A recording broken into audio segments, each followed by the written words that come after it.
मी काही ज्योतिषी नाही आहे.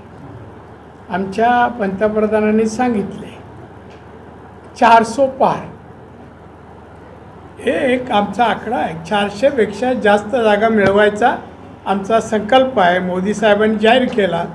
त्याला आम्ही साथ देण्यासाठी प्रत्येक उमेदवार निवडून आणण्यासाठी प्रयत्न करणार. देवीला मी प्रार्थना केली, साकडा घालत नाही, की देवी मातेने मला माझ्या कुटुंबाला भरभरून दिलेला आहे.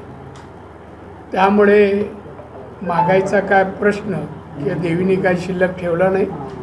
देवीला एवढंच सांगतो की मला महाराष्ट्र आणि देशातल्या जनतेची सेवा करण्यासाठी ताकद द्यावी आणि माझ्यातली माणुसकी देवीने कायम ठेवावी एवढंच देवीकडे मागतो. एबीपी माझा, उघडा डोळे बघा नीट.